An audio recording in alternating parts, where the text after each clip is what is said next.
Now we're going to talk about giving feedback. This is often a difficult thing for us to do as managers. When we facilitate this with your groups, we often ask the question, why do we not like feedback? And the response to that question is predominantly negative.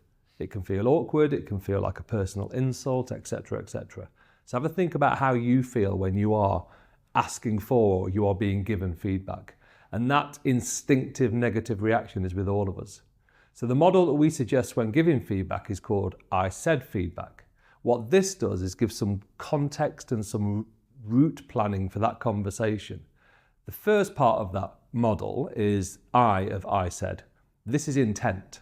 The way that I like to visualize this is like a traffic light. Is it feedback to give somebody because you don't like them or you've seen what they've done and you weren't very happy with them? That's a red light. That isn't an opportunity to give feedback. But if it's an opportunity to improve them as an individual or positively support the business, then it's a green light to go ahead with your feedback. The next stage of feedback in iSaid is a self-assess. This is where you ask the individual for their perspective of what's gone on. So I heard you were unhappy on that call. Tell me a little bit about it. Or you didn't see yourself today. Is everything okay? Ask them for feedback. In my experience, when you ask somebody that question, most of the time they give you the feedback that you want to give them yourselves. So they're aware of it. The next stage is to move to action. This is when you give a non-judgmental account of what's happened. So remove any emotion and just give the facts.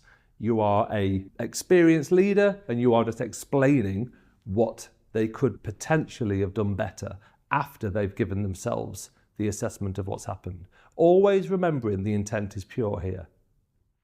And the second I is impact. This is an opportunity for you to let them know how that behaviour made you feel.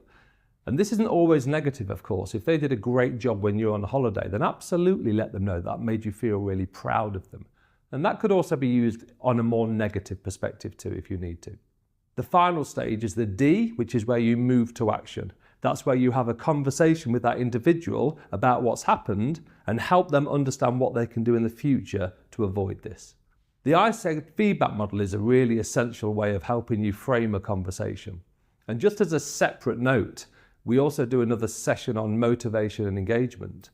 And one of the top 10 motivators in the world from a Gallup poll is tactful disciplining, which fundamentally is negative feedback. So use this model to frame a conversation with your team and it can really help the culture of your business change positively. And that's iSaid feedback model.